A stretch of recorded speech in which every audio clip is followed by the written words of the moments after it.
Bueno, para poder iniciar desde la unidad número uno, que corresponde justamente a lo que es el módulo, en este caso número 8, concerniente a lo que son los métodos estadísticos aplicados dentro de la misma informática educativa, y que a partir de esto es muy importante tomar en cuenta y considerar algunos elementos fundamentales que se encuentran en la plataforma. ¿Sí? Existen actividades y algunas tareas, lo que sí me falta es un foro que va a ser justamente una pregunta en relación a la unidad número uno de tecnologías de información y comunicación.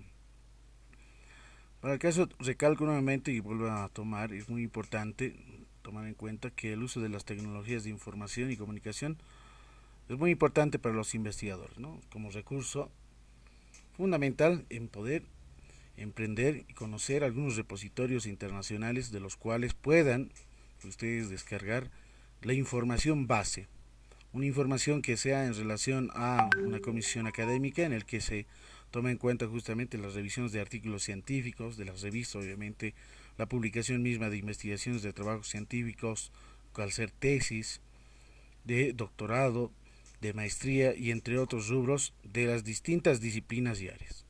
Los métodos estadísticos de la informática aplicada en la investigación es muy importante.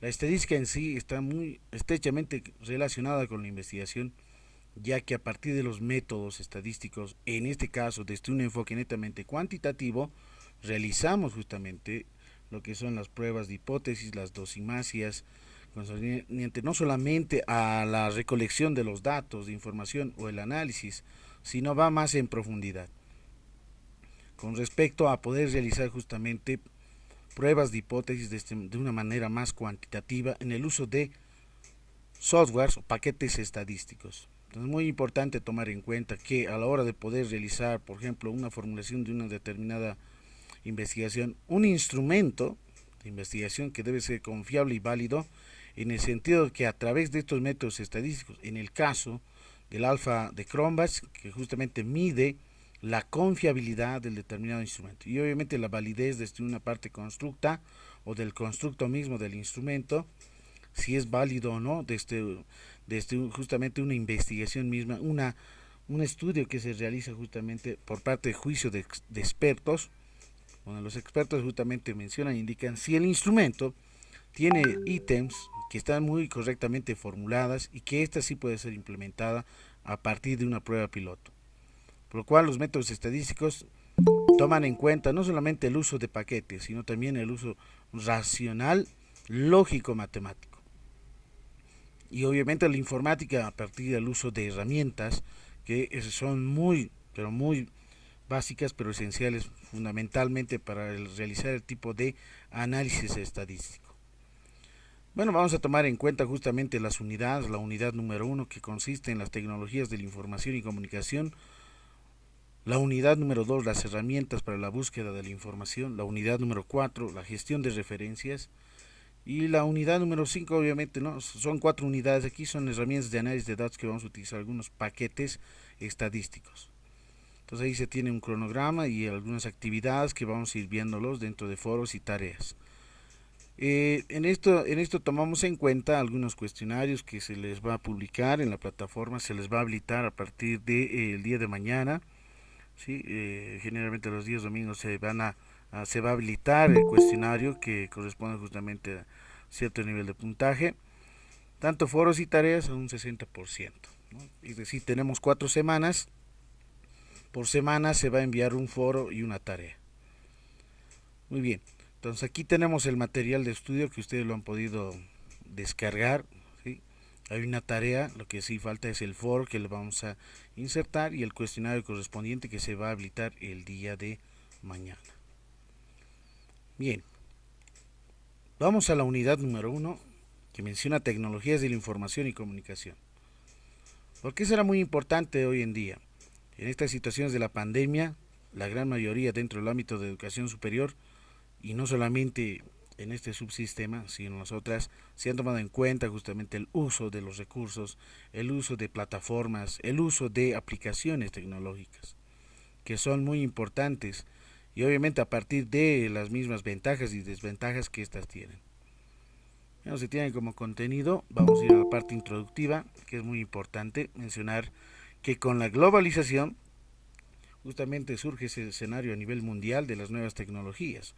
Hoy en la actualidad eso en las tecnologías ya mayormente ya utilizadas, pero se necesita más aún en profundidad la exigencia misma de los futuros profesionales en los cuales tomen en cuenta el uso mismo de Internet, el uso de Internet de manera adecuada. ¿En qué sentido se lo menciona el uso adecuado? Es decir, Internet tiene justamente una gama de información en la cual muchas de ellas sí son obviamente verídicas, ciertas en el sentido de información, pero hay otras que no necesariamente, porque no han sido avaladas o por una comisión académica y por sobre todo la documentación que se tiene. Ustedes me imagino deben conocer algunos repositorios internacionales como Redalyc, Cielo, ResearchGate. Son varios repositorios en los cuales se toman en cuenta y que son muy importantes para la hora de hacer una investigación, a la hora de poder profundizar, a la hora de poder fundamentar cierta teoría. No olvidemos que el conjunto mismo de Internet corresponde justamente a una información gigantesca, para decir, en base a teorías, megateorías, las teorías intermedias y las teorías básicas. Es así que se menciona una nueva cultura digital del acceso a la información abierta y como investigador se debe de seleccionar, se debe de distinguir la herramienta fundamental, cómo nosotros buscamos la información adecuada y que esta información adecuada nos sirva justamente para una fundamentación de trabajo científico, por sobre todo.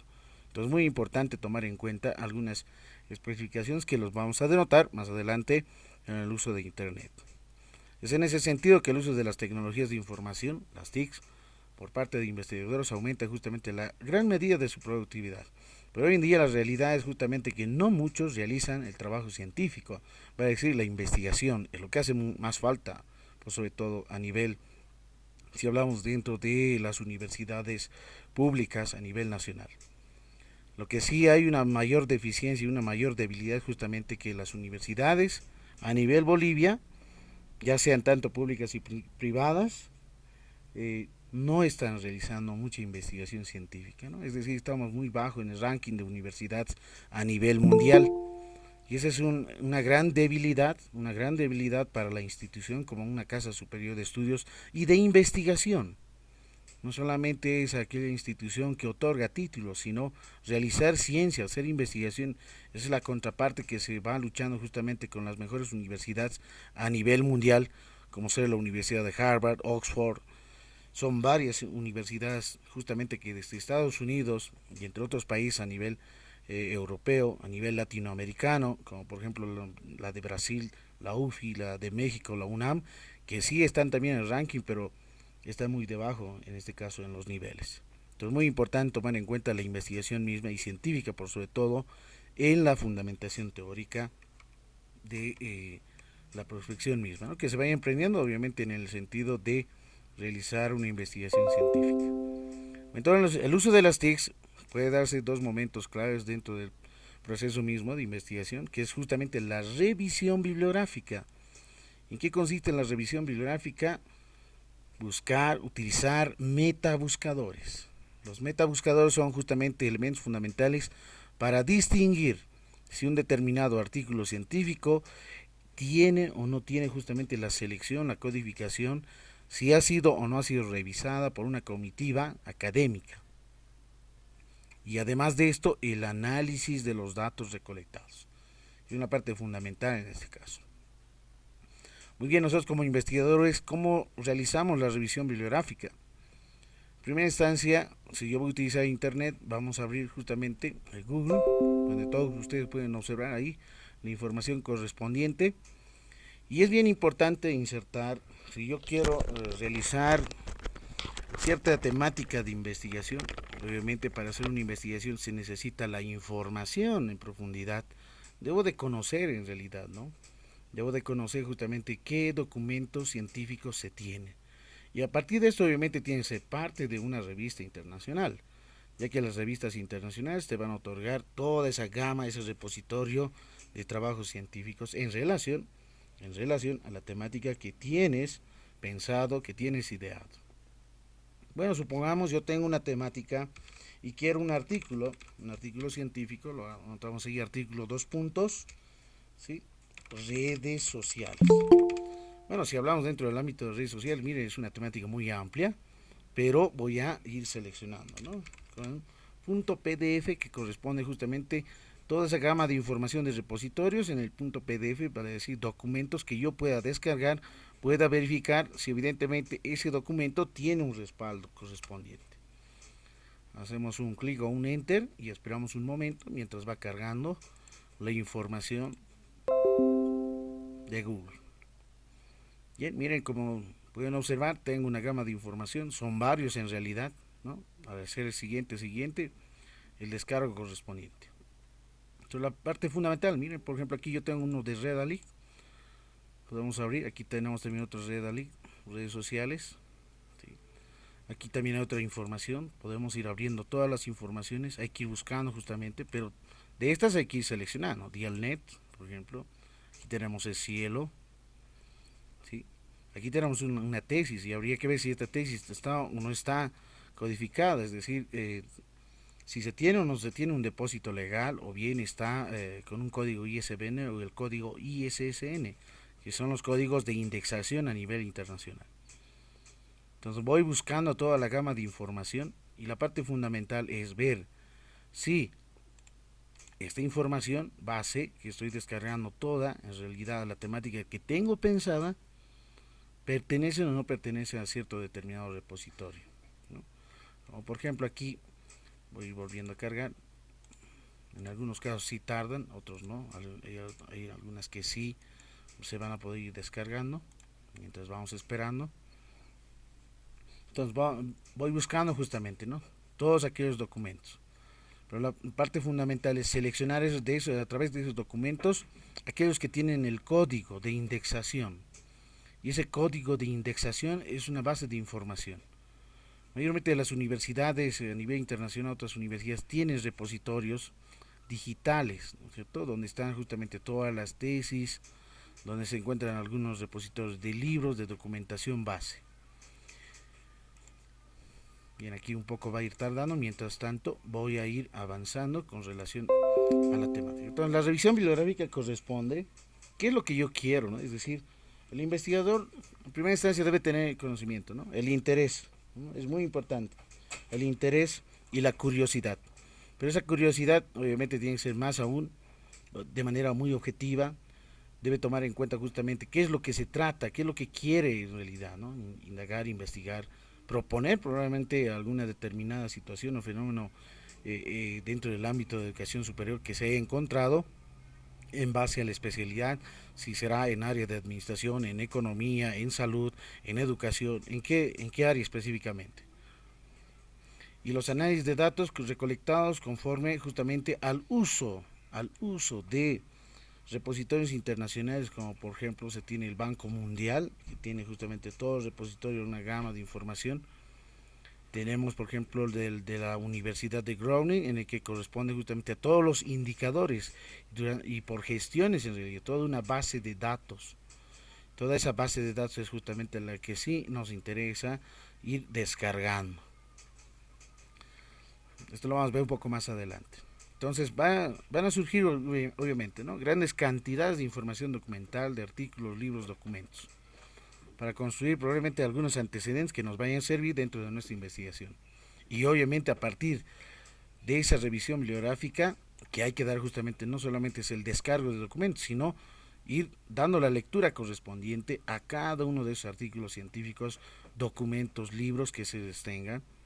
Y obviamente se debe de utilizar una metodología que es muy conocida, el esquema bibliográfico comentado, ¿no?, ese esquema que va a servirnos más adelante para el constructo mismo del estado de arte o bien el marco teórico.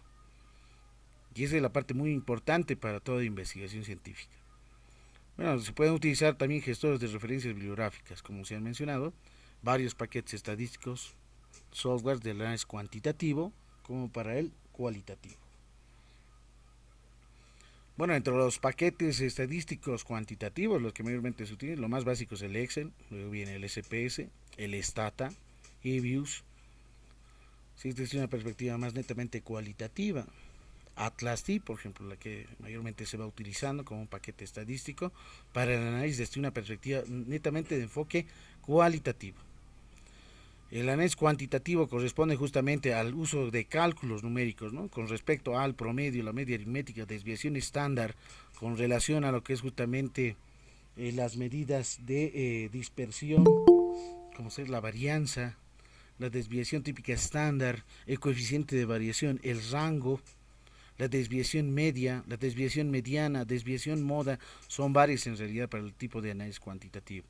Como también los gráficos representativos como las de escalas, gráficos como boxplot, gráficos de dispersión, que sí se toman en cuenta por cierto tipo de análisis en profundidad, netamente cuantitativo.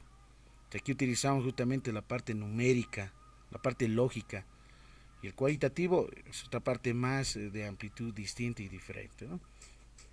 Bueno, voy a abrir a ver un documento, no sé si hasta el momento tenemos ya la documentación. Entonces miren, voy insertado artículos, redes sociales, la temática ideada, ¿no es cierto? Entonces aquí voy esperando, miren, sigue cargando, tarda, en realidad hay que esperar. La señal también hace que tarde, ¿no? Entonces, la sugerencia es obviamente tener una buena señal, pues sobre todo, obviamente una amplitud más grande en este caso, es decir, donde sí tienes una buena conexión de internet, ¿no? Pues sobre todo si es a cable. Pero en algunas instancias, por ejemplo, la plataforma virtual, en algunos casos, lo habrán visto, se va colgando en realidad, ¿no? Entonces hay que ver si tienes una amplitud o bien está congestionada. Entonces aquí voy descargando justamente, ¿no? Aquí ya tengo un documento que menciona redes sociales, una herramienta de difusión. En primera instancia vemos este artículo, obviamente que es parte de una revista científica, es de la Universidad de Costa Rica. Se tiene justamente ahí al autor o autora, ¿sí? Ahí tenemos al autor. La temática de redes sociales, una nueva herramienta de difusión. Entonces se tiene justamente reflexiones de la revista Reflexiones, volumen 91, número 2. ¿De qué gestión? 2012. ¿Dónde se encuentra este artículo? De la página 121 a la 128. Entonces voy descargando, voy viendo, ¿sí?, en la documentación en una carpeta, si me sirve justamente como base de información, ¿sí? Y a partir de eso voy realizando la revisión misma, ¿no? Es decir, voy dando las lecturas al artículo científico, si existen partes sustanciales para la presentación o que me parecen muy significativas, entonces voy realizando justamente, ¿no?, el pintado correspondiente, o voy a extraer justamente esa información, si va a ser una cita textual o no, en realidad, si voy a utilizar justamente, ¿no? Y ese es el esquema bibliográfico comentado, ¿no? Ese esquema donde se tiene toda la documentación base y voy descargando la información, la base teórica en realidad, ¿no? Por ejemplo, aquí que es una red social, entonces se tiene entre comillas y se cierra comillas ahí justamente, ¿no? Afirma Celaya 2008. Pero ¿qué es lo que le falta aquí? Por ejemplo, es la página, ¿no? ¿No es cierto? La página. Y hay que ver justamente si la cantidad de palabras son menores a 40. Si son menores a 40, llevan obviamente comillas y la página correspondiente, pero este no la tiene, ¿no? Como pueden observar. Entonces aquí le falta la página, ¿no? Una página. No olvidemos que se utiliza hoy en la actualidad la normativa APA séptima edición. Entonces de esa forma voy recolectando datos informativos que menciona también el autor, entonces los puedo ver, puedo ir descargando, puedo copiar en realidad, voy extrayendo toda esa gama de información que me sirva justamente para el constructo mismo del marco teórico, o que me pueda servir justamente para los antecedentes. Miren, por ejemplo, aquí se tiene, ¿no? Se lee 2008 2.23. Este, por ejemplo, es un APA que ya ha pasado, ¿no? Que ya ha pasado de la versión, ¿no? Y estamos con la séptima. Entonces aquí ya se inserta coma P punto simplemente. No, ya no es el coma PAG, ¿no? Ese ya era la que ha pasado, ¿no? La sexta, ¿no? Esta está entre la cuarta y la quinta en realidad. Entonces ya esta forma de presentaciones ya no son actualizadas, ¿no? O sea, hay que ir viendo también, ¿no? Algunos artículos que van a estar en otro tipo de formatos. Ahora eso no implica que tú vayas copiando este tipo de formatos, sino debes de adecuar el formato, ¿no? Si supongamos que yo tengo este párrafo, muy grande, ¿no es cierto? Y obviamente es un párrafo en realidad que sí tiene una cita textual. Entonces yo debería de descargar esta información y debo de asumir justamente, si son mayores a 40 palabras, obviamente no lleva comillas, con sangría, ¿no es cierto? Con una sangría, sin comillas, y al finalizar justamente se inserta la página correspondiente, ¿no? Entonces, hay formas, hay formatos de presentación de la normativa APA, que también lo voy a cargar en la plataforma, creo que no lo he cargado, normativa APA séptima edición, lo voy a cargar, es necesario esa parte. Bueno, entonces aquí yo voy seleccionando esas estructuras, voy seleccionando partes esenciales de este documento, obviamente en el esquema bibliográfico comentado, ¿no? De este autor, ¿no? Lo que va mencionando, ¿no? Por ejemplo, en conclusión, las redes sociales se han consolidado, etcétera, etcétera, ¿no? Si es que me interesa y es muy importante esta conclusión que el autor está mencionando, lo voy a ir extrayendo, ¿no? Entonces, de esa forma voy extrayendo toda la documentación. El otro punto clave es si esta información base ha sido revisada o no ha sido revisada por una comisión académica, donde se denota, por ejemplo, en el código ISSN, la que estoy marcando. Esto significa que este artículo científico, que es parte de la revista Reflexiones, ¿no es cierto?, ha sido revisada, ¿no? Tiene un código, ¿no? Código de indexación. Hay otros que van a ver justamente con el código ISBN, ¿no? Eso es a nivel internacional, a nivel latinoamericano. En algunos casos van a estar con depósito legal, ¿no? Por lo menos, mínimamente. Este es uno de los repositorios Redarig, ¿no? .org, que también toman en cuenta justamente algunos trabajos de investigación, artículos científicos de revistas. Es cielo de la misma forma. Aquí tenemos otra también de cielo.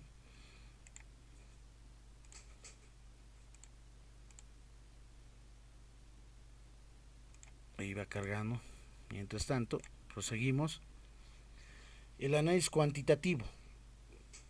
Bueno, probablemente en estadística habrán visto, ¿no? En uno de los módulos correspondiente a lo que es estadística descriptiva, estadística inferencial. El análisis cuantitativo corresponde justamente la estadística descriptiva en el sentido del uso de poder trabajar con una determinada población. Ahora, si esa población es muy grande, necesariamente se debe de calcular una muestra. Y esa muestra obviamente a partir de un paquete estadístico, ¿no? Porque antiguamente manualmente se realizaban justamente, ¿no? la parte de los cálculos en relación al análisis cuantitativo, ¿no? Obviamente se tienen fórmulas correspondientes. Entonces aquí tengo por ejemplo el paquete estadístico SSP, ¿sí? Es el paquete estadístico muestral. Es un paquete en el que ya está, en realidad es como una planilla parametrizada en el que utilizamos, ¿no? Para determinar muestras, ¿no? De manera directa, más rápida, ¿no? Simplemente necesitas conocer cuánto es tu población. Estamos trabajando con unas poblaciones finitas, ¿no? Supongamos que son de 7000.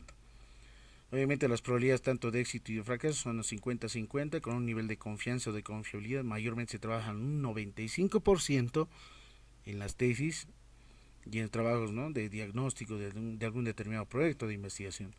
Un error estimado de 5%, y obviamente si es el 95% de confianza o de confiabilidad, se toma en cuenta justamente dentro del uso de valores de tabla de distribución normal Z estandarizada 1.96. Ese es el valor numérico que se anota en esta fórmula, ¿no? En algunas fórmulas van a ver sin n-1, ¿no? Simplemente n por el error muestral al cuadrado, ¿no? Pero en realidad son las mismas fórmulas, ¿no? No difieren mucho.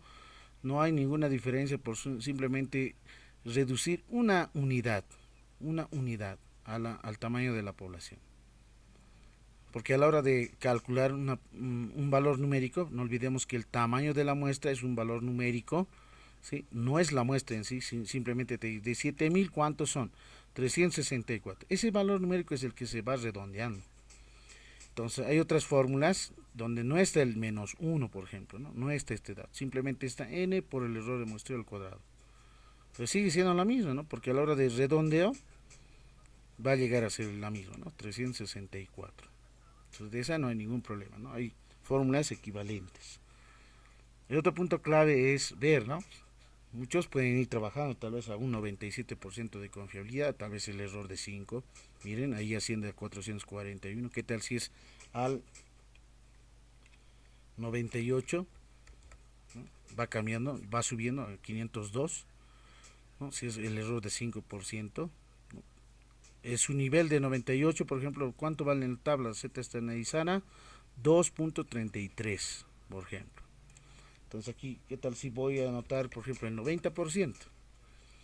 Miren, entonces voy bajando el nivel de confianza, 260, va reduciendo. ¿Sí? Pero probablemente alguno diga, ¿no? ¿Y qué tal si yo inserto a 70%? Obviamente va a ir bajando más aún, ¿no? Pero por lo general, dentro de los niveles de confianza o de confiabilidad se van utilizando, ¿no? Su rango es de 90 a 99%. Entonces, para estudios, por ejemplo, de controles de calidad, ¿no? Siempre al 99%. Al 90% se usa para investigaciones sociales, ¿no? Pero por lo general, dentro de estudios de mercado de negocios o trabajos de investigación en tesis, 95% de confiabilidad. Y obviamente el error de estimación de muestreo, 5%. Entonces ahí tenemos, por ejemplo, una población muy grande, se determina justamente la muestra, ¿no? Pero ¿qué pasaría si yo trabajo con una población muy pequeña? Supongamos son de 30 simplemente, ¿no? Pues miren, su tamaño de muestra es 28, en realidad hay una diferencia de 2 unidades simplemente, ¿no? Entonces, ¿qué significa eso? Si y el tamaño de la población tengo menores a 30, ¿sí? Menores iguales a 30, no es necesario calcular el tamaño de la muestra. Y mayormente eso se trabaja en investigaciones cualitativas, ¿no es cierto?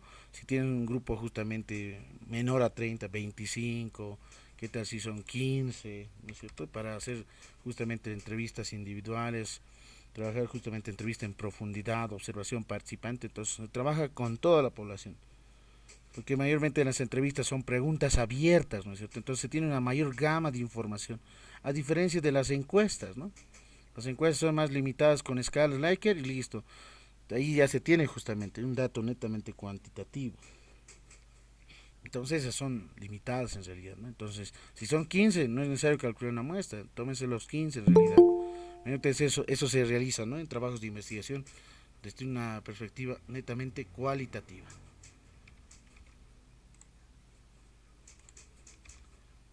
Muy bien, entonces vas al punto de inicio, se vuelve, ¿no? Esta es una fórmula para poblaciones infinitas, ¿no? De la misma forma aquí ya no se conoce la población. Siempre necesito conocer probabilidades, como también el nivel de confiabilidad y el error de muestreo, ¿no? Las probabilidades, por ejemplo, si son de éxito y de fracaso, ¿no? No olvidemos que P y Q son probabilidades. Cuando mencionamos que son probabilidades, que la sumatoria de estas dos da exactamente igual a 1. En porcentaje se equivale al 100%. Es decir, el valor de P vale 0,75 y el valor de Q vale 0,25. Suma total 1 en realidad, ¿no? Pero si hablamos en porcentaje es el 75% y este es el 25%, ¿no? Multiplicadas justamente esas probabilidades. El nivel de confianza o de confiabilidad, 99, o bien puede ser 95. Y obviamente hay que equilibrar, ¿no? Equilibrar significa que esta sumatoria, tanto el nivel y error, 100, ¿no? Probabilidad de éxito y fracaso, 100. Una parte equilibrada. Es la parte muy importante. Entonces ahí, por ejemplo, se tiene un tamaño de muestra un poco más pequeño, ¿no? De 288. Pero también tenemos un ajustado, ¿no? A partir, obviamente, de una población muy grande, a partir de 10.000, su muestra ajustada va a ser 280 simplemente, ¿no?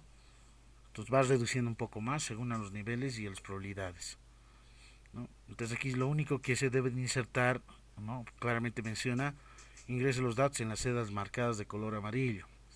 Aquí no, aquí simplemente. Si yo inserto 60%, automáticamente se genera 40. Si notamos el 50%, automáticamente la otra probabilidad se va determinando, ¿no? Porque está haciendo la diferencia, está automatizada en realidad. Y por ejemplo su tamaño de muestra es 384 y una ajustada de 370. Vamos al punto de inicio, entonces este es, ¿no?, el paquete estadístico muestral, SSP, que les puede servir más que todo cuando van realizando justamente el cálculo de sus tamaños de muestra, simplemente cálculo de tamaños de muestra.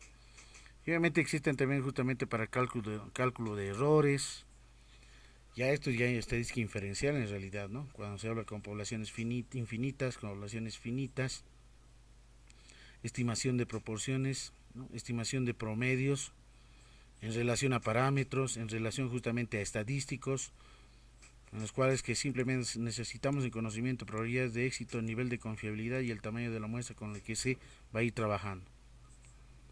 Entonces aquí todo lo que está marcado de amarillo son los que se insertan los datos y se va calculando. De la misma forma se tienen los intervalos de confianza.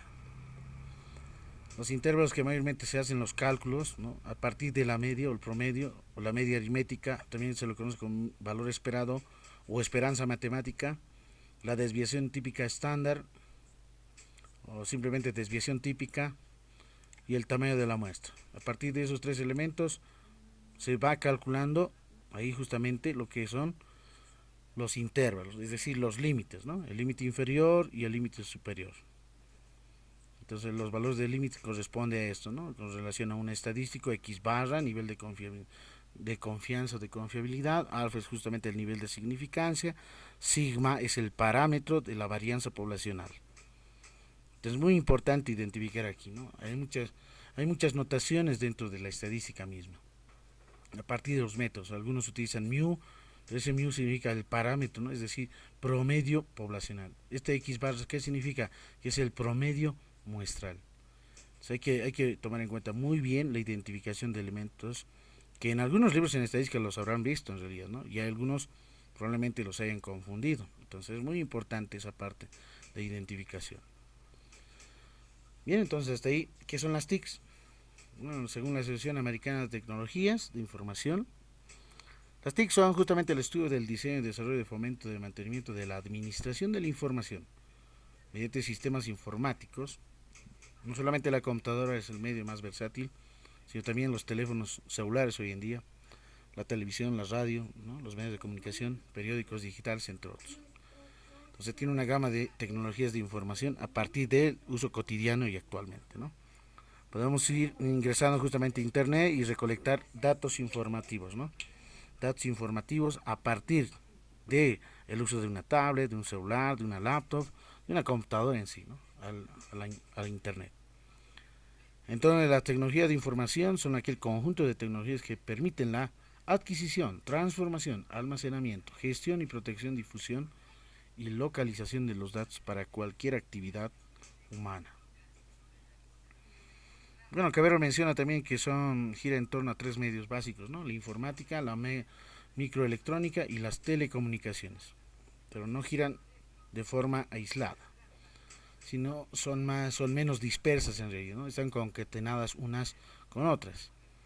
Entonces tenemos ahí justamente dentro de las TICs, ¿no? Que proporcionan información multimedia, interactividad, ¿no? Tenemos justamente interconexión, que se referencia a creación de nuevas posibilidades entre dos tecnologías, ejemplo la telemática, ¿no? Que mayormente esta, por ejemplo, lo que estoy haciendo es una grabación misma, ¿no? Que estoy utilizando una aplicación mediante el Meet, porque el Meet también no tiene justamente, ¿no? Entonces hay que utilizar algunos recursos tecnológicos, algunas aplicaciones que sí les va a servir, ¿no? Por ejemplo, este simplemente es el Apershot, si alguien lo conoce, el Apershot que sirve para hacer las grabaciones correspondientes, ¿no? Así ya te deslindas justamente de hacer grabaciones como por ejemplo, y es obviamente una grabación en línea de manera directa, a diferencia del Camtasia y otros paquetes, ¿no? Que nos sirven, que es donde sí puedes ir también haciendo en base obviamente a un guión, ¿no? Necesariamente el Camtasia necesitas un guión y tienes que hacer la secuencia misma, ¿no? Del grabado correspondiente del video. A diferencia de esta, simplemente la dirección misma y la grabación correspondiente que se carga el video directamente a YouTube, ¿no? YouTube simplemente necesitas tu correo electrónico, por eso es que se les ha pedido un correo electrónico, a partir del Google Drive se van tomando algunos elementos fundamentales, ¿no? Y esos elementos son muy importantes, tanto de la misma estructura, ¿no? A partir de su correo, ¿no? Por lo general Gmail, que el Yahoo, que el Hotmail tiene mejores ventajas, más rápida en realidad. Aquí tenemos los 9 puntos que corresponden justamente a las herramientas, desde los chats, el Drive, ¿no? El Meet, algunos contactos, y existen justamente, ¿no? Algunas otras herramientas como el Google Classroom, la que se va utilizando, ¿no?, dentro de la plataforma, formularios para crear justamente, y esta es la parte muy importante para revisar documentos, recolección de datos en realidad, ¿no? Recolección de datos es muy importante, este es una herramienta muy básica pero esencial, y para hacer análisis estadístico es muy importante, a partir obviamente del uso del SPS o bien del Stata, que hay que codificarlos, ¿no?, las respuestas. Pero este formulario es muy bueno en el sentido de que obtienes resultados y de manera directa ya va creando, ¿no?, los gráficos correspondientes. Como por ejemplo, voy a abrir un formulario de una encuesta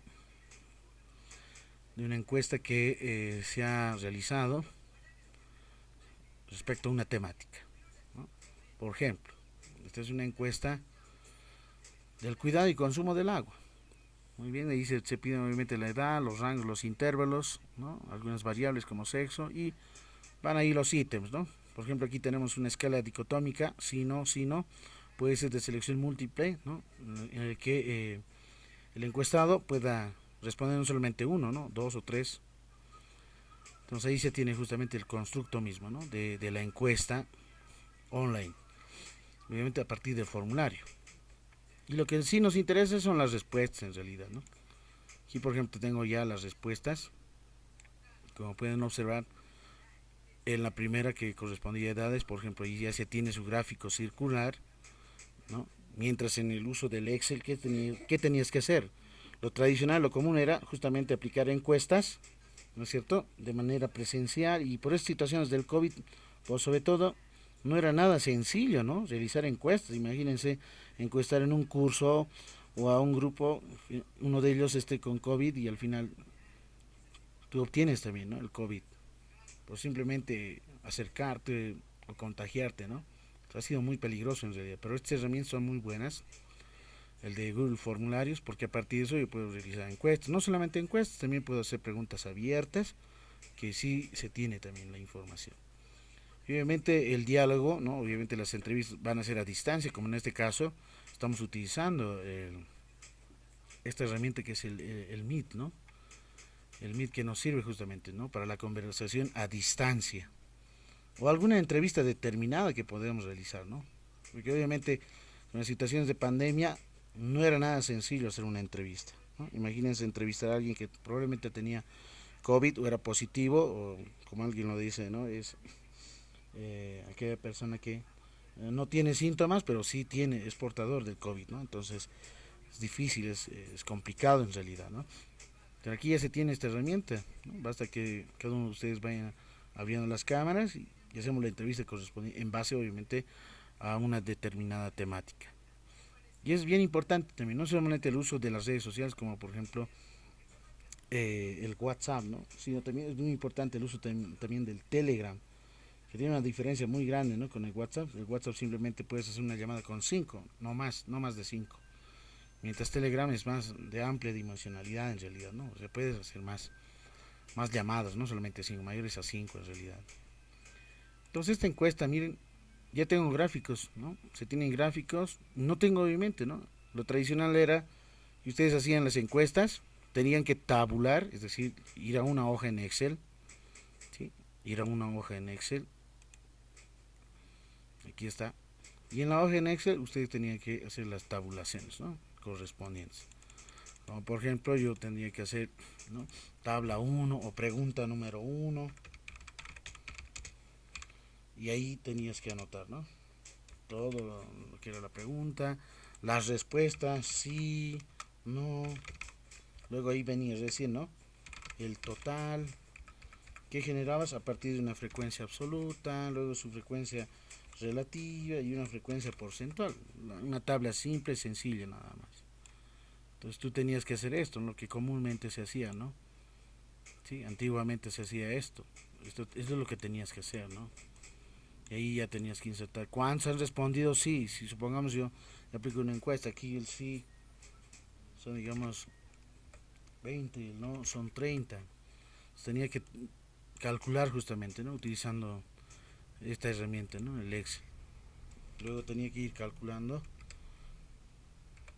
lo que son justamente, ¿no?, las frecuencias correspondientes para determinar sus porcentajes y etcétera, ¿no? Entonces esa era la forma tradicional, se podría decir, ¿no? Multiplicado por 100, por ejemplo, la frecuencia, el 40%, este va a ser el 60%, suma total 100%. Esa pregunta, ¿no? Y recién te pasabas a realizar el gráfico, ¿no? Insertar y el gráfico, ¿sí? Supongamos un gráfico circular, ahí está, en 2D o en 3D, ya eso ya depende, ¿no? Si queremos con porcentaje, ahí está, y tenías que ir manipulando, ¿no? Recién, ¿no? Recién. Pero ahora con las herramientas son más rápidas, ¿no? Por ejemplo, aquí ya tengo mis gráficos, simplemente es copiar o sacar un screen, ¿no? A la de la página. Por lo general lo único que haces es un control print, control C, ¿no es cierto? Pasa a un paint y control V, ahí está mi pantalla copiada, ¿no? Entonces puedes utilizar ahí, ¿no? Puedes ir modificando si deseas. Eso ya depende, ¿no? Cómo se iba trabajando, ¿no? Y vas copiando tu gráfico correspondiente a un documento en Word, ¿no? Mayormente nosotros vamos trabajando, vamos creando el documento en Word para hacer la presentación de datos, ¿no? De resultados. Y ahí hacías un control B, pegar y ya tenías tu gráfico, pero no tiene su tabla, ¿no? Muchos pueden decir, pero ahora ¿qué hacemos con la tabla? Entonces hay que ir determinando. Ahora, ¿cómo se hace eso? Bueno, esto es bien importante. Como ustedes ya tienen los gráficos, obviamente necesito, este se genera a partir de una base de datos. Estos gráficos, ¿no? Esos diagramas, por ejemplo, horizontales a partir de una base de datos. Entonces, la base de datos, ¿dónde se encuentra? Aquí. Haces un clic, esperamos un momento, va a ir cargando. ¿Qué va a ir cargando? Todas las respuestas de esa base de datos. Esperamos un momento mientras va descargando y ahí está, ¿no? Tenemos hasta el tiempo, ¿no? En qué determinado tiempo o momento se ha enviado, ¿no? Cuáles han sido sus respuestas. Por ejemplo, de la número 2, no, sí. Y aquí hay que hacer un conteo, ¿no? Un conteo, cuántos dicen sí, cuántos dicen no. Pues ya tengo la base, ¿no? Como pueden observar, ya tengo una base de datos y esto se puede ir descargando, ¿no? Voy a archivo,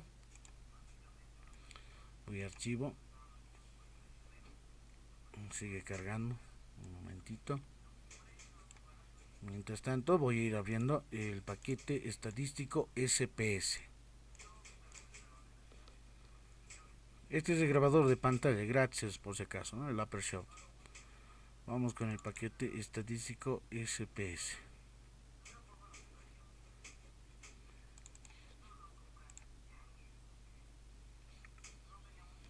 Bien, mientras va cargando, hablamos justamente, ¿no? De interconexión, creación de nuevas posibilidades de tecnología, utilizar nuevos recursos, correos electrónicos, la inmaterialidad, líneas generales de las TICs, de creación, mayormente se influencia por procesos sobre productos. Y obviamente, ¿no? Tiene toda su parte positiva, parte negativa, ¿no? Por lo menos en la parte de la potencialidad educativa, en poder ser más viables, gastar menos recursos económicos. Podemos ir trabajando justamente con algunas posibilidades que las TIC que hoy en día van apareciendo justamente, ¿no? Desde el mismo celular, desde Play Store, muchas aplicaciones, ¿no? Muchas aplicaciones que sí nos pueden servir mucho más que todo. El Kahoot, por ejemplo, ¿no? No sé si lo conocen, el Kahoot. El Kahoot es también similar a este Google Formularios, que es muy bueno y es muy interactivo también, ¿no? Para procesos de enseñanza y aprendizaje a partir de, dependiendo justamente, ¿no? Si es educación regular o educación superior. Hay que darle una connotación en el uso mismo. Entonces, ¿qué más tomamos en cuenta? La gran parte de estas dimensiones básicas toman en cuenta y suponen la modificación de una forma cuantitativa y cualitativa de procesos, tanto personales y educativos, en la utilización misma. Es instantánea porque la comunicación y la integración misma con la informática han posibilitado el uso de servicios.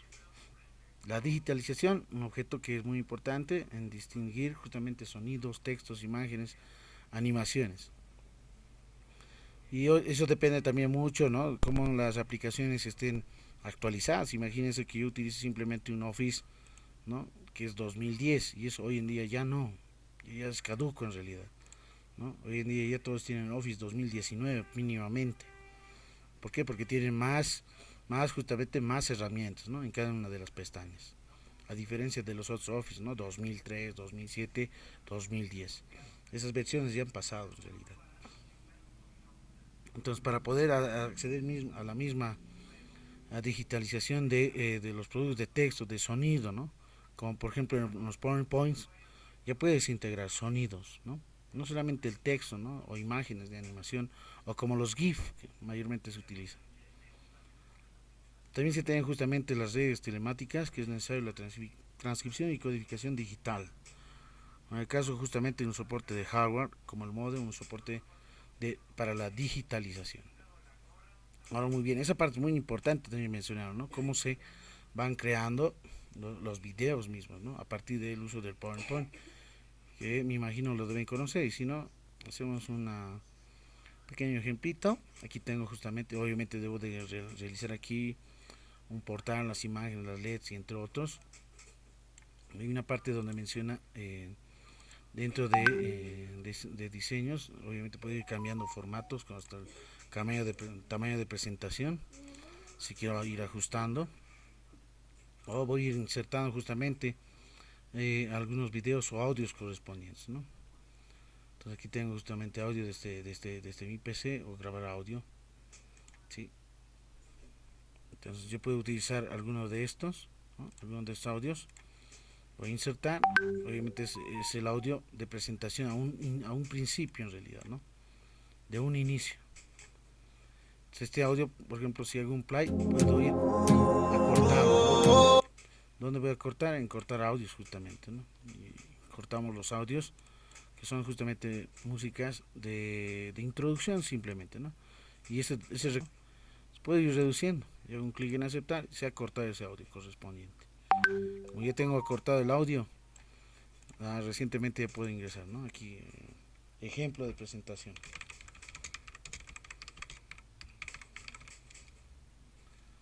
Ustedes pónganle ahí su nombre.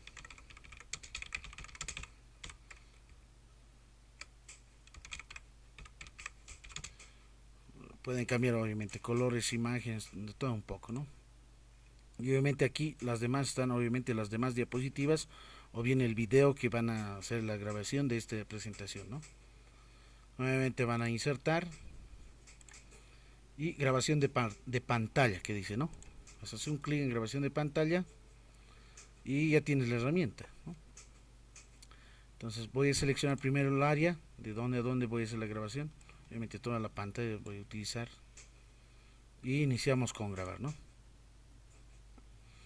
Ahí tiene, ¿no?, el PowerPoint. Entonces ahí se va realizando, ¿no?, la grabación correspondiente.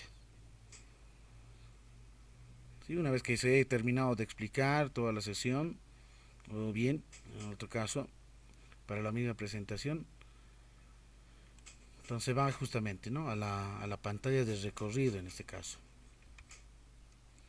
Y eso corresponde justamente a esta presentación, ¿no?, a la presentación del grabado, ¿no?, del video. Entonces, esa es una alternativa, es una forma en sí.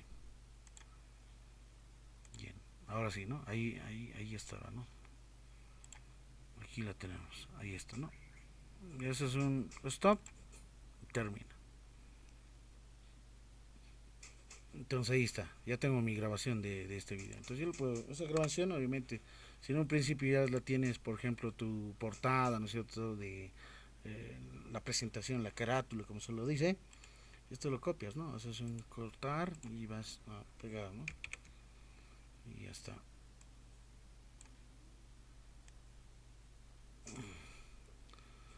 Ahí ya se tiene, ¿no? Entonces lo único que hacemos es guardar el archivo, no como por PowerPoint, sino voy a crear como un documento, ¿sí? Que esté en MPG, ¿no? 4, donde lo direcciona al escritorio y esperamos un momento. Ese sí es el que tarda un poco, ¿no? Cuando ustedes vayan utilizando las presentaciones de PowerPoint, un poco tarda Este por ejemplo es un poco más corto, no pasen más de 15 minutos, porque son para videos más cortos en realidad. Ahora si quieres hacer unos videos más largos de 30, entonces hay que esperar, ¿no? Tarda en cargar. Y para esto necesito obviamente, ¿no? Para hacer la presentación y pasar a los demás la información o el multimedia, entonces necesitas obviamente un link, un URL, ¿no? Entonces este video de ejemplo de presentación debo de cargarlo, ¿no? Debemos de cargarlo en dónde. Hay que cargar justamente en YouTube, ¿no? Me imagino que todos ustedes ya tienen su YouTube. Y si no la tienen, simplemente van y basta con su correo Gmail, los 3 puntos, YouTube, canal, ¿no? Su canal propio. Y ese canal es donde tienen que subir sus videos. Lo que yo necesito para la tarea es simplemente el URL. Hasta aquí ya tengo el canal, ¿no? Voy esperando, tengo varios videos. Ustedes van a la parte que dice crear, ¿no? Hacer un clic en crear, subir video. Aquí es donde tienen que subir el video. Mientras tanto va cargando, ¿no? Es una forma, es una alternativa, ¿no? Para las presentaciones con PowerPoint. Como pueden observar, sigue tardando, ¿no? Y a pesar que era pocos minutos, no era tan largo, no era tan extenso, ¿no? Ahora, si ustedes van a hacer más de 15, 30 minutos, va a tardar, ¿no? Va a tardar más tiempito en realidad. No va a ser rápido, ¿no? A diferencia de los videos que estoy grabando, ¿no? Ahora, por ejemplo, estoy haciendo una grabación de esta sesión con una aplicación que es más rápido en realidad, ¿no? Es más rápido. Entonces ese video es justamente el que yo voy cargando aquí, subo, copio el link y listo. Ahora ese cómo es el que les voy a ir mostrando cómo se debe de hacerlo, ¿no? Y ustedes van creando, ¿no? En la misma pantalla ya tenemos el SPS encendido, está ahí, ya lo tenemos abierto. Entonces va a ir creándose, ¿no? Ejemplo de presentación, aquí se está creando, ¿no? Entonces esperemos un momento más hasta que termine. Ahí está, ¿no? Ya ha terminado en realidad. Entonces veamos cómo es este videito, ¿no? Entonces ustedes van bien, lo reproducen. Voy a hacer una reproducción, mientras tanto. Entonces ahí sí, y obviamente ahí avanzando, ¿no? La grabación correspondiente, grabando, ¿no? La presentación que quieren ustedes realizar. Y una vez que se he terminado de explicar, todo, listo. Entonces ya tengo el video. Entonces ese video obviamente debo de cargarlo ¿dónde? En YouTube, ¿no? Aquí. Entonces yo voy a, ustedes simplemente hacen esto, van a su canal de YouTube, va cargando. Aquí automáticamente, como tenía el nombre de ejemplo de presentación, se genera automatizadamente. Descripción, módulo 8. Insertan. Lo demás nada que ver. Aquí solamente no es contenido para niños, por lo general, ¿no? Ahora, si alguno de ustedes trabaja como docente, maestro de primaria, entonces sí es contenido de niños. Entonces va a haber algunas restricciones también, ¿no? Hacer un clic en siguiente, siguiente, siguiente y al final público, ¿no? Para todo público, no es privado. Público y publicar. Y espera un momento para que vaya cargando en realidad, ¿no? Su video. Y que ese es el link que se necesita, ¿no? El link te va a crear justamente el URL en realidad, ¿no? Mientras va cargando dice en 14%, más adelante menciona, ¿no? ¿Qué es un URL, no? Ustedes habrán visto en la documentación misma. Bien, luego se habla de las TICs, de las tags y los TEPs, ¿no? ¿Qué son las TICs? Hemos mencionado referencias, tecnologías de información y comunicación, ¿no? Son medios y no fines en realidad. Son herramientas, ¿no? Y materiales de construcción. Las tags son conocidas como tecnologías del aprendizaje y del conocimiento. Hace referencia al uso de las TICs, pero como herramienta formativa, haciendo obviamente a partir de una metodología. Por ejemplo, en la utilización de tecnología dentro de las planificaciones educativas. Las tags son herramientas de aprendizaje con fines educativos, de generación de conocimiento y el uso de una tecnología actual. Entonces, técnicas para el aprendizaje del conocimiento, tags. Las TEPs, por otro lado, son tecnologías del empoderamiento, ¿no? Y de la participación. Son herramientas tecnológicas de comunicación también que utilizan la mayor parte de exponer ideas para algunos foros de participación, necesidades de un bien común o individual, personal, temas económicos, políticos, sociales, culturales, educativos y entre otros. Entonces, las TEP son tecnologías para el empoderamiento y la participación. Reich Delors menciona y plantea justamente la revolución social cognitiva creativa que evoluciona justamente, ¿no?, las tecnologías de información y comunicación. Esa misma evolución corresponde justamente a lo que mayormente se ha visto en Google, el uso de las tecnologías de información, las TICs, las MOOCs, por ejemplo, ¿no?, dentro de las TACs, y las TEPs, Learning, de aprendizaje en este caso. Entonces existe justamente un procedimiento mismo evolutivo hasta hoy en la actualidad. Algunas competencias digitales, como quedan definidas aquellas habilidades necesarias de gestionar todos los empleos, recursos tecnológicos a partir de Internet, herramientas de comunicación sincrónica, asincrónica, de herramientas de autor, diseño gráficos. Y para diseño gráfico obviamente necesitas, ¿no?, mínimamente tener conocimiento de Paint, ¿no?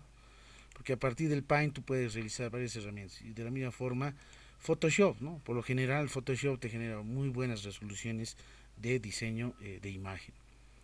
¿Para qué también? Para los postales, para las páginas web, ¿no?, para los blogs, que también sirve justamente, ¿no?, la presentación misma, para hacer probablemente, ¿no?, alguna información, alguna publicación que se requiera.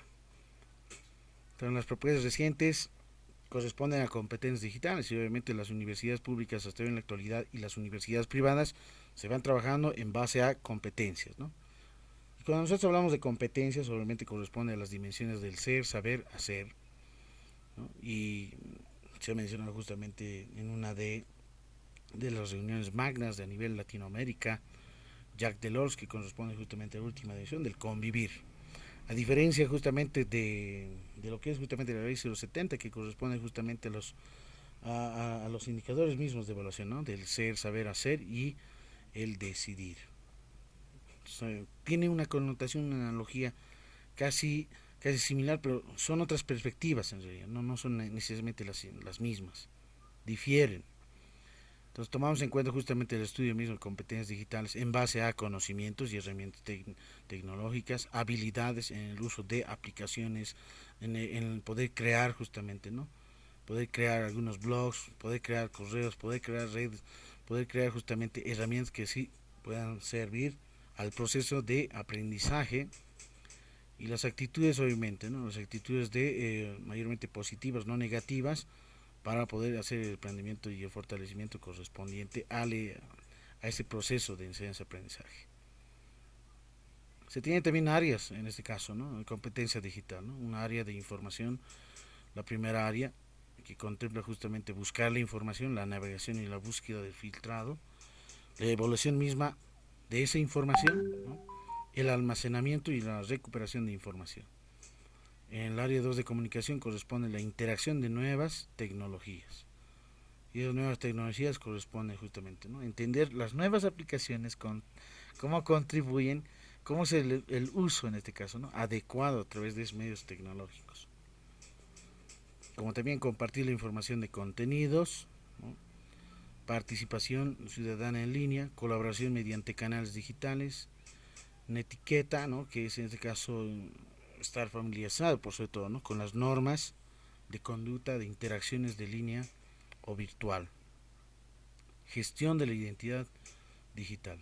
El área 3 corresponde a la creación de contenidos en relación a la competencia de desarrollo de estos contenidos, crear nuevos contenidos de distintos formatos, ¿no?, con contenidos multimedia, saberlos editar, ¿no? Tenemos también la integración misma de la reelaboración, modificación y perfeccionamiento mismo del contenido nuevo, original, relevante, innovador, derechos de autor y licencias que se aplican a la información que se ha creado. Por ejemplo, dentro de las presentaciones que se van realizando, hay algunos obviamente, Senapi, por ejemplo, Senapi realiza, ¿no?, el reconocimiento mismo, ¿no?, de aquellas obras, no solamente escritas, ¿no?, sino también de aquellas obras que son justamente, ¿no?, como ser alguna determinada plataforma, como ser algún determinado paquete, algún software que también los toman en cuenta, ¿no? La creación de videos, por ejemplo, tienen justamente, ¿no? Se hacen el reconocimiento mismo, ¿no? Es decir, se les da un código en este caso, ¿no? De producción intelectual, a diferencia justamente, ¿no? A las de depósito legal o del código ISSN en este caso, ¿no? O el código ISSN, que mayormente se utiliza eso para documentos, ¿no? Escritos, por lo general. La seguridad en la protección de dispositivos, ¿no? Protección de datos personales y de la identidad digital, protección de la misma salud también, que están amenazadas, pues sobre todo para el bienestar psicológico y la protección del entorno, ¿no? Impacto sobre el medio ambiente, el que hoy en día se necesita más aún. También se tiene un área quinta que es la resolución de problemas, que nos sirve también las TICs, resolver algunos problemas mediante algunos paquetes, ¿no? Problemas hasta muy complejos. Hasta hoy en día se tienen paquetes, ¿no? Como por ejemplo en matemática se tiene el bien conocido MATLAB, Derive, son varios paquetes, ¿no? Hay paquetes graficadores también, ¿no? Que van utilizando, ¿no? Como por ejemplo el paquete este que grafica es bien conocido y en la actualidad se me ha ido el nombre, hay un nombrecito del paquete que hace gráficos, ¿no? Gráficos matemáticos en realidad. El derive, por ejemplo, es aquel que también grafica y también hace cálculos, ¿no? De derivadas, de integrales. A diferencia del MATLAB, de la misma forma, ¿no? Es decir, la codificación, la programación misma interna de esos paquetes son diferentes, ¿no? No son las mismas. Tiene otro tipo de lenguaje en realidad. Innovación es el uso de la tecnología creativa, identificación de algunas competencias digitales, ¿no? Comprender las necesidades y mejoración, la misma actualización que debe de tener obviamente, ¿no? Tanto el docente como el estudiante, pero sobre todo en nuevos aprendizajes, nuevos desarrollos.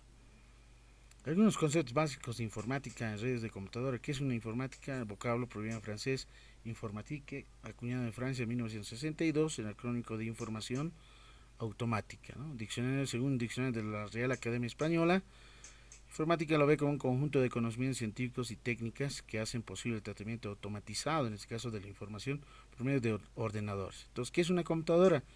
Es un dispositivo electrónico programable que acepta datos. Obviamente existe una lógica entre ceros y unos, el código binario, y a partir de eso siguen instrucciones lógicas de determinadas tareas, ¿no? Se tiene justamente lo básico, la entrada del proceso y la salida de resultados, el almacenamiento y la comunicación misma.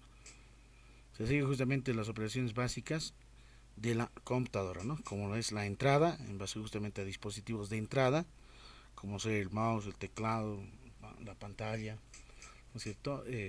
Windows, que corresponde justamente al procesamiento lógico mismo, ¿no? Que es lo que se pide a la computadora y el resultado, ¿no? La salida del resultado correspondiente, ¿no? A la lógica que se está integrando. Y almacenamiento en el sentido, ¿no? De la memoria, RAM.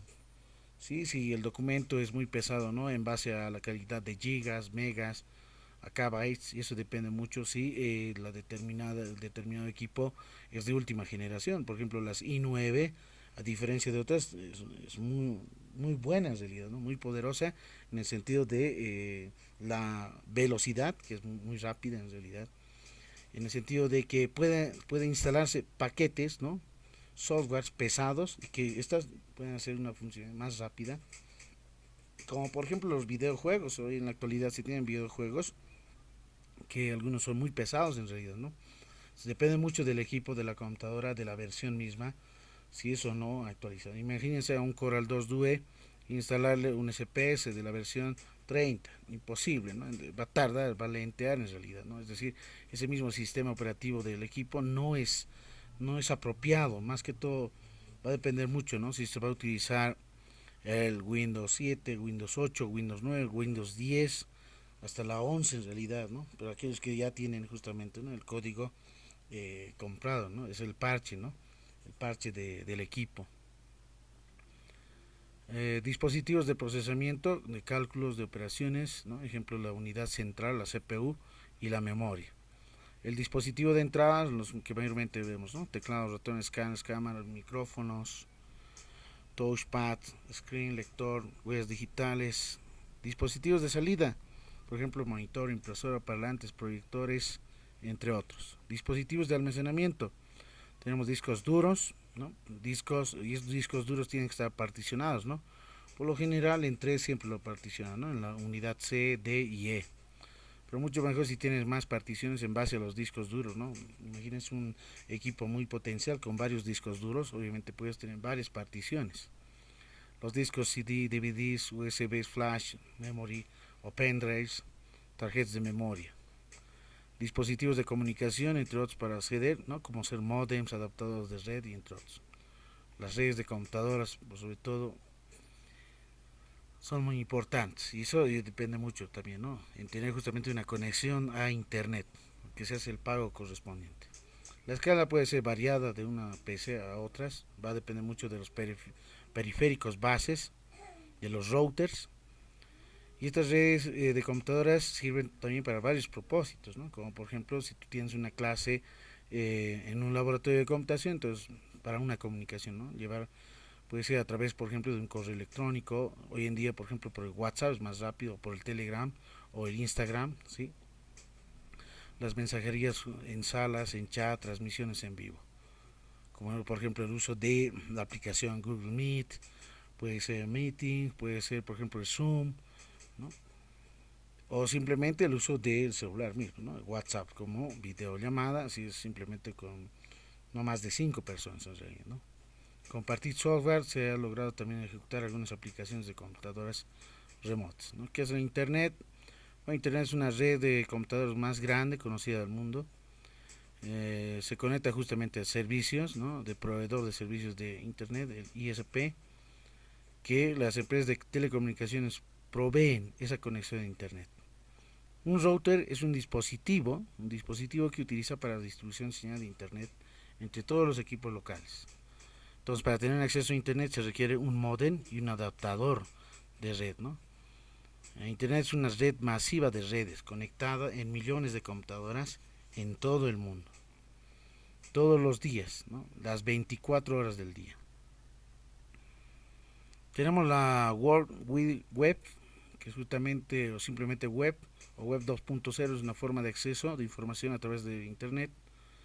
Hace referencia a una vasta de colección de páginas web disponible en la nube, donde el cliente y usuario por lo general refiere a un navegador, y que la web es justamente la computadora donde se encuentra almacenado las páginas web, ¿no? Se tiene justamente en Estados Unidos el centralizador mismo de ese servidor web, ¿no? Las páginas web son varias en realidad, va a depender mucho de cada de destino a nivel mundial, ¿no? De los diferentes países en realidad, ¿no?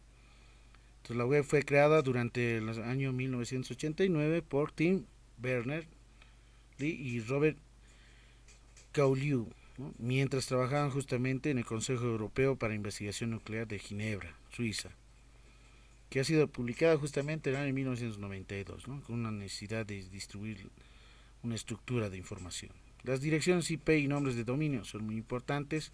Dentro del protocolo se tienen numéricas identificadas obviamente en las computadoras, se tienen nombres de dominio, direcciones basadas en texto, en las computadoras, por ejemplo, direccionan, ¿no? Con la www.facebook.com, por ejemplo, ¿no? Es una dirección IP, es un número único que asigna a cada dispositivo en Internet. No sé si recuerda muy bien, este ha sido, ¿no? Uno de los problemas, ¿no? De direcciones de IP, que la empresa, por ejemplo, que, que a nivel mundial, ¿no es cierto? Tanto el WhatsApp como el Facebook, Instagram, hasta YouTube han caído, ¿no? Justamente en esta gestión, ¿no? Creo que era casi a principios, no sé si era enero, febrero o marzo, pero han decaído en realidad, ¿no? Y todos estaban desconectados, imagínense, porque el IP, ese número asignado tenía un problema, ¿no? De ese dominio. Entonces, no lo reconocían, ¿no? Por más de que ingresaban, no lo reconocían, no se abría en realidad, ¿no? No se abría el WhatsApp, no funcionaba en realidad, no lo desconocía, ¿no? Ha habido como un tiempo, ¿no? Casi de 5 horas a 6 horas, ¿no? Creo que desde la mañana hasta la noche ya, por lo menos ya se tenía ya de vuelta el internet, ¿no? Dentro de esas redes sociales. Y se tenía justamente los dichos que mencionaba, ¿no? Realmente han descargado la información base, una información base ¿no? Con otros fines en realidad. Porque obviamente los DNS, servidores de nombres de dominio, traducen, ¿no?, una IP, que son enrutadores que se usan justamente en este servidor. Por ejemplo, muchos son fáciles de recordar, ¿no?, que otros, por ejemplo, en las escalas numéricas. Entonces, por ejemplo, no, ahora sí ya lo debemos tener, aquí ya está, ¿no? Mi ejemplo de presentación ya lo tengo, miren, ya está creado, lo voy a hacer cerrar. Esperamos un momento, ya tengo mi presentación, hago un clic aquí, ver en YouTube. Entonces YouTube ya se abre, ¿no? Y ya genera, ¿no?, mi video. El video que lo he hecho bien simple, de manera más rápida, ¿no? Lo que me interesa es el URL, entonces ahí sí, y ahí vas iniciando, ¿no?, a realizar tu presentación correspondiente.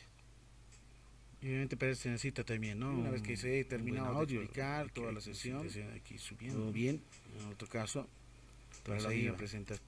Entonces este video, este multimedia que he creado, aquí está, ¿no? Ese es el URL, ¿no? Entonces en control C, y voy a ir a mi documento en Word, en control V, ¿no? Es el HTTP, etcétera, del video, ¿no?, que se le está solicitando. En la tarea, esto es lo que yo necesito, nada más, ¿no? Si hago un enter, lo reconoce obviamente, ¿no?, automatizado, y lo voy a hacer un clic, de manera automática voy a poder ingresar. ¿Sí? Eso es lo que se pide como tarea, ¿no? Como la tarea justamente, ¿no? Elaborar una presentación multimedia utilizando Google Presentaciones puede ser una de estas, ¿no?, del documento de método estadístico del PDF, y se debe crear justamente, ¿no? Para eso obviamente necesito una cuenta Gmail, los que no tienen necesariamente necesitan esta, y acceder al servicio de Google Drive, ¿no?, el que he mencionado de los 3 puntos, ¿recuerdan? ¿Sí? En los 3 puntitos, en esta, ¿no?, donde Google Drive es el almacenamiento mismo, ¿no? Aquí se va almacenando justamente, ¿no? Y se necesita, ¿qué más se necesita? Voy a acceder.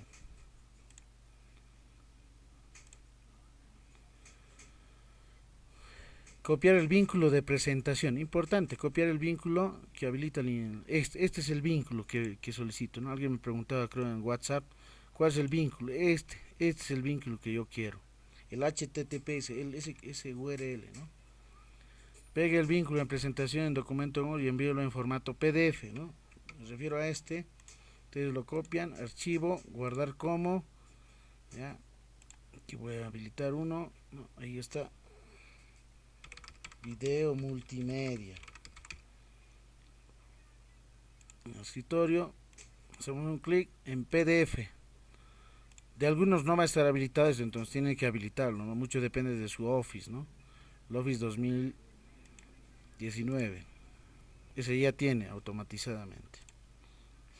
Entonces si alguien no tiene el Office actualizado, entonces vaya actualizándolo, ¿no? Va a tener problemas. Ahí está, ya tengo, ¿no? Ya tengo este documento en PDF. Esto es lo que me tienen que enviar, es la tarea, ¿no? Eso es lo que me tienen que enviar.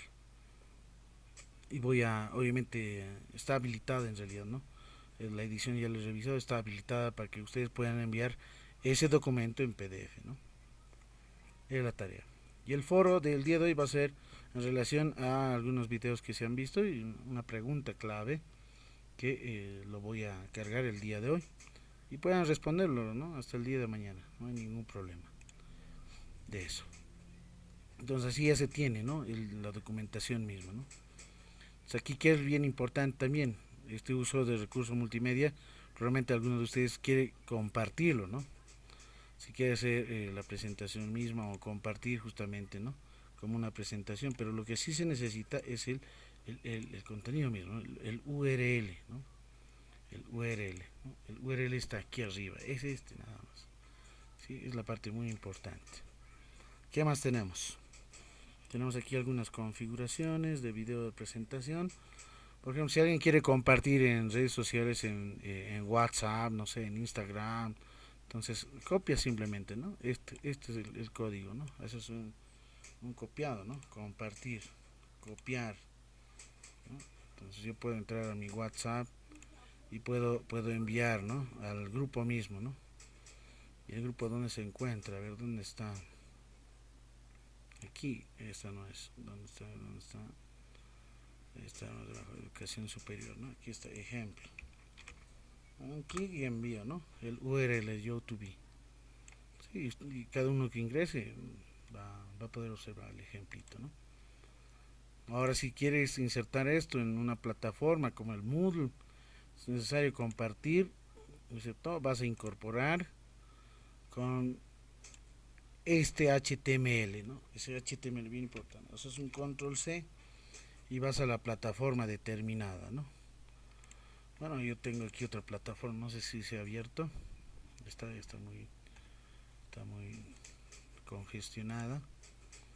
Por ejemplo, de aquí vamos a salir. Si yo quiero cargar aquí, por ejemplo, el video, voy a añadir un recurso. En recursos obviamente tengo, ¿no? Como etiqueta. Y esa etiqueta es el HTML, ¿no? Haces el espacio más abierto, clic, aperturas, haces el control B, lo cierras y ahí está el ejemplo de mi video, ¿no? De presentación. En realidad es lo que yo voy a hacer con este video que estoy grabando en esta sesión, ¿no? Entonces de esa forma ya tengo, miren, el video. Esperamos un momento, ahí está, ¿no? Ya lo tiene el video dentro de la plataforma Moodle, por ejemplo, ¿no? Es una plataforma Moodle. En Schoology de la misma forma se puede utilizar. Es la misma hermenéutica, ¿sí?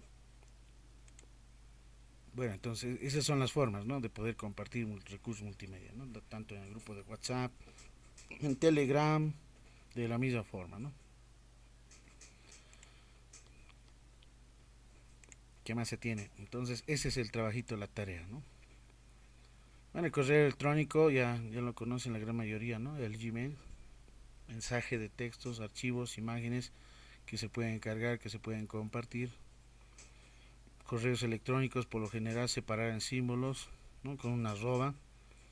El usuario o el identificador, ¿no? El dominio, ¿no? Aquí va a ser justamente gmail.com, etcétera, ¿no?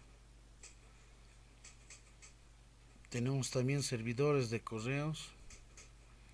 Pueden ver aquí un video de servidor de correos, ahí está el link. Localizadores de los recursos, URLs, ¿no? ¿Qué es una URL? Es la abreviatura localizar, ¿no? De localizador uniforme de recursos. Uniforme Resource Locator, ¿no? Que define la dirección global de documentos y otros recursos de la World Wide Web. Todos usamos URLs, ¿no? Para visitar páginas web y otros recursos de la web. La URL es una dirección que envía, ¿no? A los usuarios. ¿Cuáles son sus partes de una URL? Primero se tiene el protocolo, ¿no? El HTTP // o // el servidor, ¿no? Si es blog, si es plataforma, ¿no? El directorio, ¿no? La codificación numérica y la página, ¿no? Si está en HTML, en qué tipo de formato. El HTTP significa protocolo de transferencia de hipertexto, que le permite al navegador saber qué protocolo utilizar, ¿no? En el dominio. Entonces un HTTPS, a diferencia del HTTP, es la abreviatura de protocolo de transferencia de hipertexto seguro. Esa es otra en realidad, ¿no? El HTTPS, a diferencia del HTTP. Entonces a través de esta se encripta y es más segura en realidad, ¿no? El HTTPS. Después de estas dos están dos puntos, ¿no? Dos barras diagonales que separan el protocolo del resto URL, ¿no? Por ejemplo, aquí se tiene un dominio de nivel superior .com, en algunos será .org, ¿no? De organización, un punto P, digamos, de Perú, .bo de Bolivia, ¿no? Hay muchos dominios de índice superior que hacen distintos diferentes, ¿no? Y aquí tienen un videito que les va mostrando. Navegador web es un software que permite a los usuarios una conexión a internet, ¿no? Ejemplos como cuáles el Google Chrome, Facebook, Microsoft Chromium, Opera, las que mayormente van utilizando. ¿Cuáles son los principales elementos de un navegador? En primera instancia, el botón delante, ¿no? El Add Refresh, ¿no? El anterior y el posterior, ¿no? Y este que también en flecha es el F5, ¿no? El actualizador. Botón de una nueva pestaña, pestaña de navegación. Este de aquí es justamente la barra de dirección del URL, ¿sí? Porque por lo general, ¿dónde se inserta, no? Ustedes van a abrir, no es que necesariamente algunos se insertan aquí, ¿no? Pero el URL va por lo general en esta parte superior, porque muchas veces aquí no lo reconocen, ¿no? Esa es la dificultad. Entonces se sugiere en la parte superior, ¿no? Para los URLs. Y si es favorito, ¿no? Obviamente le marcas con una estrella, ¿no? Si este ha sido favorito, ¿no? Con una estrella correspondiente. Entonces ahí se muestra en el siguiente video que permite ver, ¿no? El uso del navegador web, que consiste, ¿no? En seleccionar videos, imágenes, páginas web que conectan mediante hipervínculos. Entonces, ¿qué es un hipervínculo? Es una alternativa de enlaces conocido como el link o hiperenlace, ¿no? Es un texto resaltado, ¿no? Icono o gráfico de recurso, como por ejemplo en nuestro caso en el grupo, en el Google Meet, lo que yo he hecho es enviarles, ¿no? Un link, ¿no? Un hiperenlace en realidad, ¿no? Que se ha creado, ¿no? Un hiperenlace, si es este mismo que está aquí en la parte superior, esa es la misma, ¿no? Si hago un control C y yo les envío, vuelvan a salir, vuelvan a ingresar, es la misma en realidad, ¿no? Voy a hacer ahí nuevamente y va a ser la misma en realidad, ¿no? La que va a ir ingresando. Bien, entonces ahí se tiene, ¿no? También los hiperenlaces, hipervínculos en una página web, ¿no? Tenemos también los buscadores web. Los buscadores o motores de búsqueda son páginas web que permiten filtrar la gran cantidad de información de internet. Buscador más utilizados en el mundo es el Google, pero sin embargo existen otros, ¿no? Como el Bing, Yahoo, también son bastante utilizados. También está de acuerdo de las estadísticas, ¿no? Del Net Market Share. Principales motores de búsqueda son justamente, ¿no? Google, Bing, Yahoo, Baidu y Yandex. Google es mejor motor a nivel mundial, corresponde justamente al 73,05%. La cuota del mercado del Bing es del 11,58%. Baidu tiene una cuota global de 10,43%, Yahoo al 2,5%, Yandex al 1,19%, ¿no? Es la búsqueda más popular, Yandex, la de Rusia, ¿no? Baidu en China. Ahí se tienen, ¿no? Los 10 buscadores más populares, ¿no? Por lo general nosotros estamos acostumbrados a esto, ¿no? Que hay otros, por ejemplo el Wolfram Alpha, DuckDuckGo, por ejemplo, Ask. Buscadores más usados, ¿no? Aquí los puedes encontrar en este video correspondiente, ¿no? Bueno, ahí termina la sesión del día de hoy. Entonces voy a subir un foro, simplemente una pregunta y que corresponde, una o dos preguntas voy a insertarlos para que puedan responder hasta el día de mañana, después de esta sesión. Bien, no sé si alguien tiene alguna consulta ya para finalizar. Los que acaban de ingresar, no se olviden por favor, anoten su nombre completo en el mensaje de llamada de este Meet. Bueno, hasta ahí entonces ya tengo la grabación, y esta grabación también de la misma forma lo voy a compartir en la plataforma. Muy buenas noches a todos.